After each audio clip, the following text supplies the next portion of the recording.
You don't realize how invisible you were, until one day the world finally sees you, and your own family still looks away. My name is Jenna Alvarez, and for the longest time, I believed I was born by accident, like I slipped through the cracks of a family that had already decided it was full. I'm the youngest of 4. In a loud, proud Latino household, that should have meant being cherished, spoiled, fought over by older siblings. But in my case, it felt more like I was the extra chair at a crowded table. There if needed, easy to forget otherwise. My earliest memories are hand-me-downs. Shoes that didn't fit, shirts with initials that weren't mine, toys missing half their pieces. I remember asking my mom once why I never got new things. She was slicing plantains at the kitchen counter and didn't even look up. "You should be grateful," she said. "You always get what's left. That's better than nothing." That phrase stuck with me. What's left, not what was chosen or loved, just left. Dinner was the worst. My 3 siblings, Mateo, Lila, and Nico, were the stars of every meal. Mateo with his soccer goals, Lila's perfect report cards, Nico's jokes that made everyone laugh. I'd try to chime in, talk about a drawing I made or a story I'd written, but no one ever stopped eating. No one paused, not even a glance. My words dissolved into the clatter of plates. I think the first time I realized I truly didn't matter was my 9th birthday. No cake, no candles, no one remembered. I sat on the back steps eating a granola bar, pretending it was a cupcake. The worst part wasn't that they forgot. It was that no one even noticed they had forgotten. I carried that silence with me, like an invisible bruise. Not enough to cry over, just enough to ache every time I remembered. Blame was the only time I was noticed. A broken vase? Jenna must have been messing around. A sibling's bad grade? Jenna was probably distracting them. I once got grounded for something Mateo confessed to doing later, and when I told my dad, he shrugged. "You're always up to something anyway." It wasn't like I was a difficult kid. I stayed quiet, did well in school, kept to myself. But in a house that rewarded noise, I faded into the walls. By age 10, I'd stopped expecting hugs. By 12, I stopped raising my hand at the table. And by 13, I learned how to disappear so well. Even I forgot I was there. The thing is, invisibility isn't peaceful. It's not some quiet sanctuary. It's a slow erasure of self. Every moment you're ignored, a little more of you slips away, until you start wondering if you were ever meant to take up space at all. But somewhere in that emptiness, something small stirred. A question.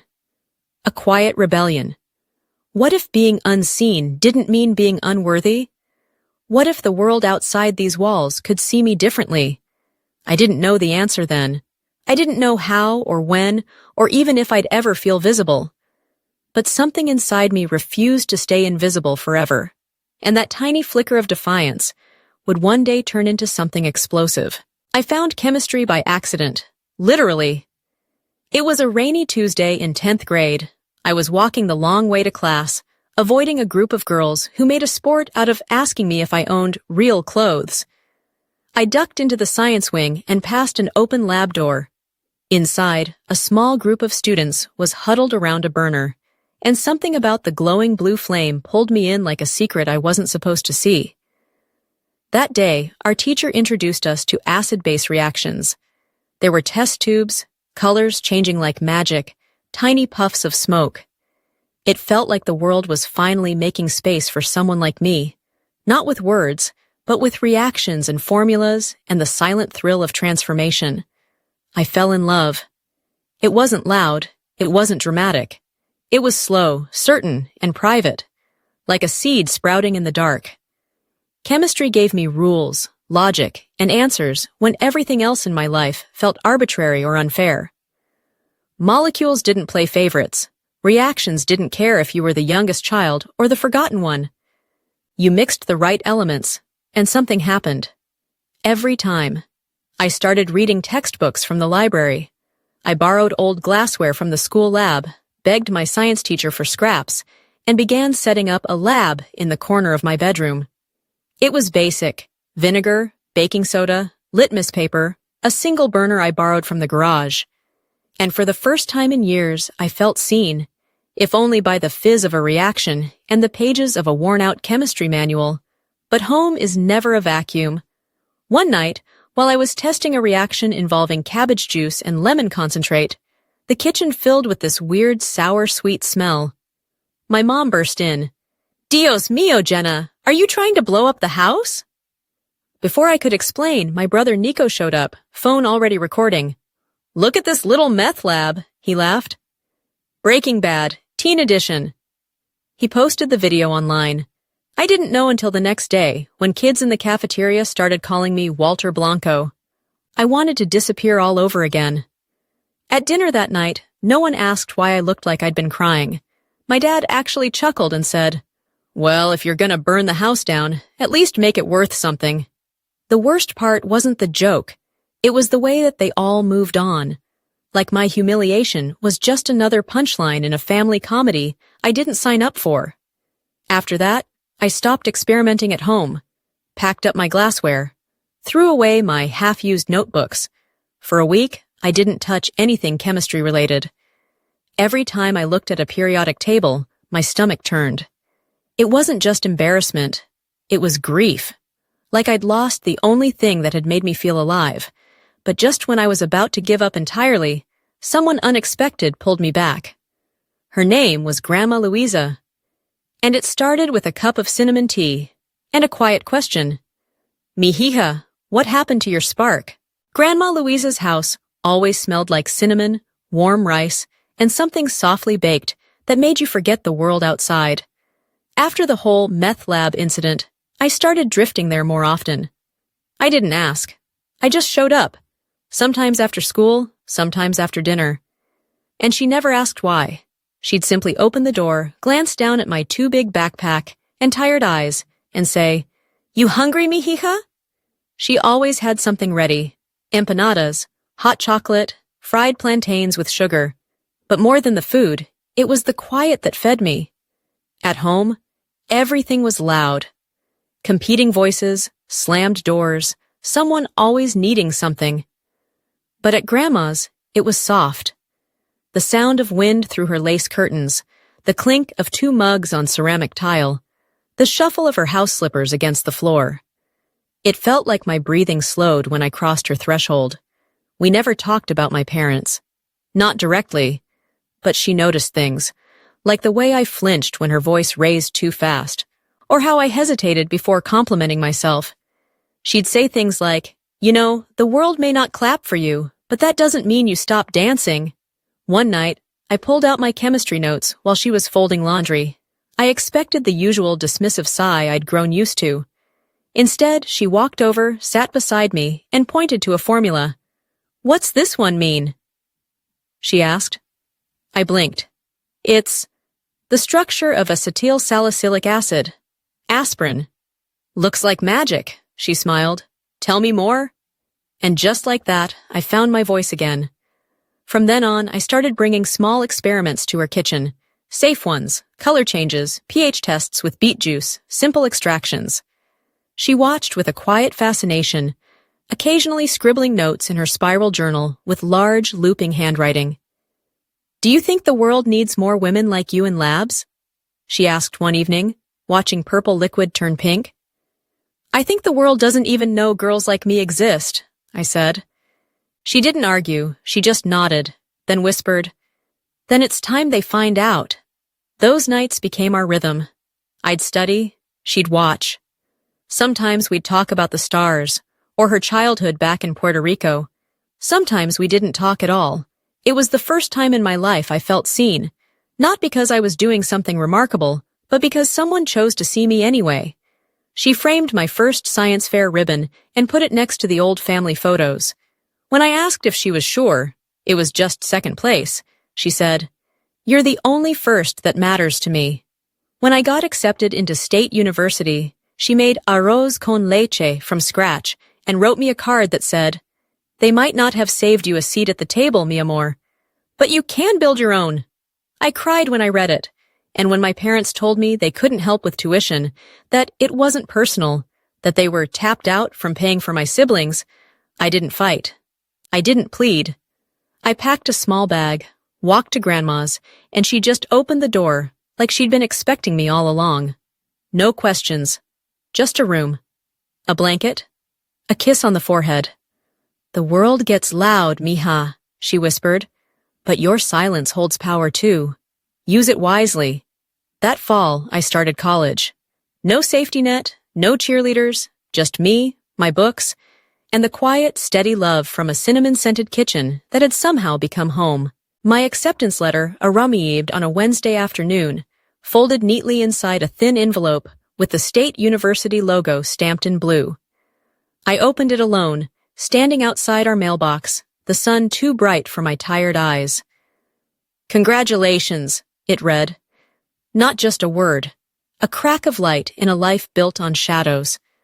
I remember running home, clutching the paper like proof that I wasn't invisible anymore. My heart pounding, palms sweating, I burst through the door, holding it out like it was gold. My mother barely looked up from chopping onions. My father said nothing for a beat, then scoffed. "College? You?" That pause, the disbelief in his voice, landed harder than any insult. He finally added, "Sweetheart, college isn't for girls like you. Be realistic. You think we have money for that?"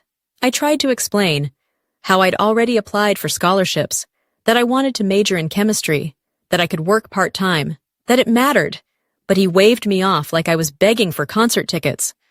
"We've done what we could," he said. "You know we helped your brothers with trade school, and Lila's nursing program wasn't cheap. There's just nothing left." Nothing left. I'd heard those words before. When I was 6 and wanted new shoes. When I was 9 and asked for a birthday cake. When I was 13 and needed a new backpack. Now I was 17, and apparently, dreams were something I should have requested before the family account ran dry. I didn't cry. Not then. I just stood there, nodding slowly, like I'd expected it all along. Later that night, I sat on Grandma Luisa's front porch, watching the streetlights flicker. I didn't say a word, just handed her the letter. She read it, folded it gently, then said, "So, what's next?" And that's when I realized I still had a choice. I could let their no become my story, or I could write a different one. The next day, I printed out job applications from the public library. I applied at a cafe near campus. Nothing glamorous, just pouring coffee and wiping down tables, but it was something. Then I packed my essentials into a duffel bag, some worn clothes, 2 textbooks, a used laptop from the thrift store, and the acceptance letter I wasn't ready to let go of. When I showed up at Grandma's door with the bag slung over my shoulder, she didn't ask why. She just opened her arms, kissed my cheek, and said, "Tu futuro no necesita permiso, mi amor. Your future doesn't need anyone's permission." That night, I fell asleep on a small bed in her guest room, the walls still lined with faded photographs and porcelain angels. I felt scared, uncertain, but not alone. And for the first time, I didn't feel like a burden. I felt like a girl who had something to prove. People talk about college like it's freedom, like it's the golden bridge between who you were and who you're meant to be. But for me, it started with instant noodles and 3 hours of sleep. I got the morning shift at Cafe Hugo, a hipster place just off campus where the coffee was overpriced and the customers acted like their lattes were a God-given right. I'd wake up at 4:45 a.m., walk through the dark with my pepper spray clutched in one hand, and open the store by 5:30.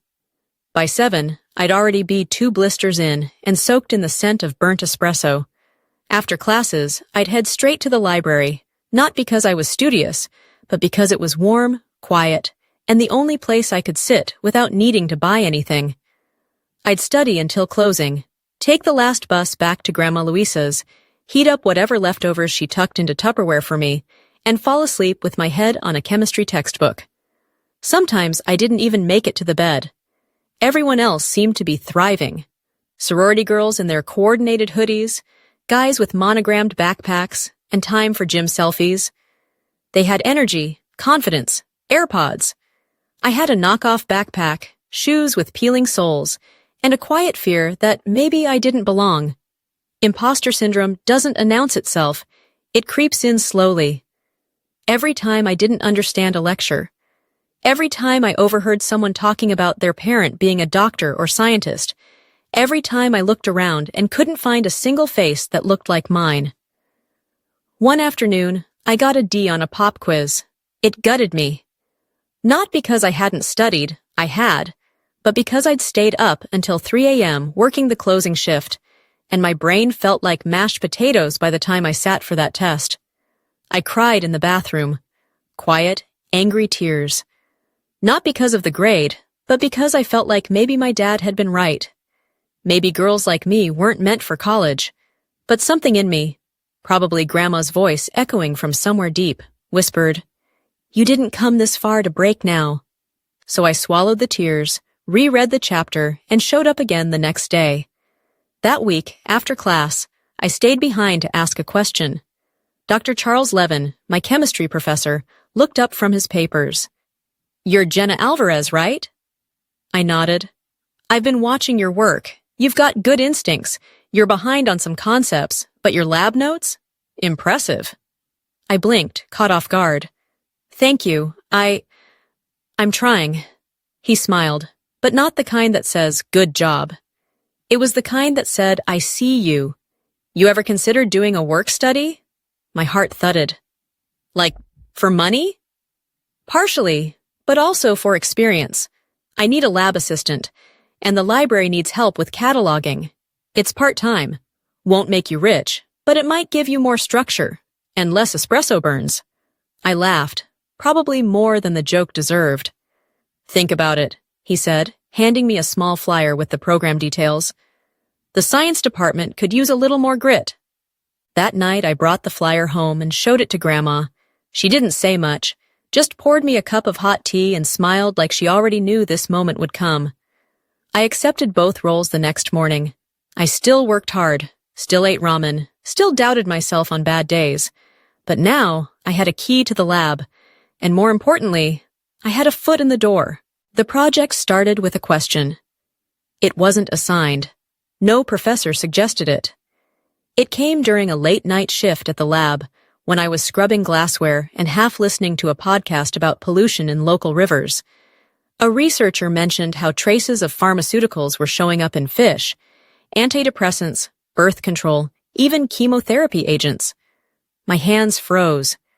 I replayed the segment twice, then opened my laptop. 3 hours and 17 tabs later, I had a hypothesis. What if we could break down those drug compounds at the source, before they reached our water supply? It was messy, unrefined, and way above my comfort zone. But I felt it, that old spark. The same one I thought I'd buried after the meth lab mockery. This time, it burned hotter. Over the next few weeks, I became a ghost, visible only to the lab lights, my textbooks, and the vending machine that ate my dollar bills. I read academic journals I could barely understand, Googled chemical terms I couldn't pronounce, and asked Dr. Levin so many questions he started keeping a notepad just for Jenna's late-night chemistry crises. But he didn't push me away. He leaned in. "You've got something," he said one day, peering over my messy notes. "You just need to shape it." And I did, slowly, clumsily, obsessively. I tested different catalysts for breaking down compounds in simulated wastewater. Documented changes in pH, structure, color. Failed a dozen times. Burned one filter. Nearly cried when a sample contaminated. Cried again, this time from joy, when one method showed 78% breakdown after 3 hours. It wasn't perfect, but it was mine. At night, I'd come home and show Grandma the simplified version of what I was doing. She didn't understand the formulas, but she understood me. She started leaving me little handwritten notes in my bag. "Don't forget to eat. The world needs your brain. Even rivers carve through stone with time." I kept them all. When the university announced its annual freshman research symposium, I hesitated. The idea of presenting my chaotic, imperfect baby to a panel of polished academics made my stomach twist. "What if I'm not ready?" I asked Dr. Levin. He raised an eyebrow. No one ever is. But you've done the work, Jenna. It's time you let the work speak. Grandma helped me prepare. She even helped me rehearse in the living room, nodding as I spoke about molecules and contaminants, like it was a TED Talk. At the end, she clapped like I'd won a Nobel Prize. On presentation day, I wore my cleanest blazer, borrowed from the lost and found box at the cafe, and stuffed all of Grandma's notes into the front pocket of my backpack. I stepped onto that small campus stage, heart pounding, palms sweating, and looked out at a room full of strangers. And then I talked. Not perfectly. I stumbled once, mispronounced photocatalysis. But I kept going. By the end, there was a moment of silence, then a wave of applause that felt impossibly real. 2 professors approached me afterward. They asked technical questions I actually could answer. One of them handed me a card. "You should present this at regionals," she said. "There's a conference in 2 months. We'd be happy to sponsor your entry." I stood there, blinking. Me? The invisible girl? The ramen-eating, library-sleeping, part-time barista with second-hand textbooks? I nodded, barely able to speak. Yes. Yes, I would go. And as I walked out into the sun, the wind tugged at my backpack, lifting one of Grandma's notes halfway out of the zipper. I tucked it back in, smiling. Even rivers carve through stone with time. And I was finally flowing forward. The regional science conference was held in a Marriott ballroom that smelled like coffee, name tags, and nervous ambition. I arrived with my poster tube in one hand and my stomach in knots. Everyone around me looked older, smoother, more polished. Their displays had flashy graphics, full-color booklets, QR codes linking to custom websites. Mine was printed at the campus library and held together with tape that kept peeling at the corners. But when it was my turn to present, I stopped comparing. I focused on the data, on the hours I'd spent in the lab, the failed samples, the breakthroughs. I spoke with everything I had, nerves and wonder and hard-earned confidence. For 10 minutes, I wasn't Jenna the barista or Jenna the afterthought. I was Jenna the scientist. When I stepped down, a few professors came by, nodding, asking questions. I handed out the 3 business cards I'd printed the night before at Grandma's request. Then a woman in her mid-40s approached. Elegant blazer, sharp eyes, no small talk. "Dr. Helena Rivera," she said, extending a hand. "Environmental chemistry, Eastridge University." My heart paused. Eastridge was Ivy League. Mythical. The kind of place kids like me didn't even dream about. "I caught the last half of your talk," she said. "It was bold. You framed the problem like someone twice your age would." "Thank you," I managed. She tilted her head. "What are your summer plans?" "Working," I admitted. "Probably cafe shifts and maybe some lab time, if I can swing it." She nodded slowly, then pulled a folder from her bag and handed it to me. "This is a formal offer. Summer research internship. Full stipend, housing covered. 8 weeks. You'd work under me, and if things go well, we could talk about a long-term academic track." I stared at her. "Think about it," she said. "But don't take too long." Then she turned and walked away. I stood frozen in the middle of that ballroom, folder in hand, knees shaking. When I got back to Grandma's, I handed her the papers. She gasped, pulled me into a hug so tight I could barely breathe, then immediately started Googling how to pack for Ivy League internships. Later that night, I called my parents. My mom picked up. "Hey," I said. "I have news. I got offered a research internship at Eastridge." A pause. Then, "Oh, that's nice." In the background, I heard my brothers arguing over the TV, my dad shouting about something in the kitchen. "That's it?" I asked, already knowing the answer. "Well, you've always been into science, I guess. We're happy for you." They didn't ask what the project was, didn't ask where Eastridge even was, didn't ask when I was leaving or how I felt. Just a soft click as the call ended. I stared at the screen for a long time. I'd done everything right, fought for every grade, worked through exhaustion, landed something people would kill for. And still, I was background noise. That night, I sat on Grandma's porch with my laptop open, rereading the offer letter. Part of me wanted to scream, to call them back and demand recognition. Just once. But I didn't, because somewhere deep down, I already knew. Their approval was never coming. And maybe, just maybe, I didn't need it anymore. Eastridge felt like another planet. The buildings were older than my hometown. The students wore sweaters with crests I'd only ever seen on TV. And the lab equipment? State-of-the-art. My first day, I spent 20 minutes just admiring a high-resolution spectrometer like it was a museum piece. I was intimidated. Of course I was. These kids came from prep schools with names like Saint Something Academy. They spoke in polished tones and dropped words like networking and legacy. I came with one suitcase, a pair of scuffed sneakers, and Grandma's arroz con leche recipe folded in my wallet. But chemistry doesn't care where you're from. It only cares if you're curious. And I was. Under Dr. Rivera's mentorship, I dove headfirst into new research, sustainable filtration systems, advanced oxidation, molecular modeling. She didn't just assign me tasks, she asked for my ideas. She treated me like a peer, not a charity case. And slowly, something shifted. I stopped shrinking. I started speaking up in meetings, asking questions in seminars, contributing to group projects with more confidence than I knew I had. My voice, once hesitant and soft, began to carry. By the fourth week, Dr. Rivera asked me to co-present with her on a youth STEM panel hosted by the university. "I think your story matters," she said. "You're not just smart, you're visible." The panel was small, maybe 50 students, most of them high school girls. But I told them everything, the hand-me-downs, the ramen dinners, the feeling of being invisible in your own house. I talked about resilience, yes, but also rage, and grit, and the need to build your own table when no one offers you a seat. I didn't think much of it, until someone clipped a minute of my speech and posted it online. 3 days later, it had over 200,000 views. A week later, Good Morning America emailed my lab asking for an interview.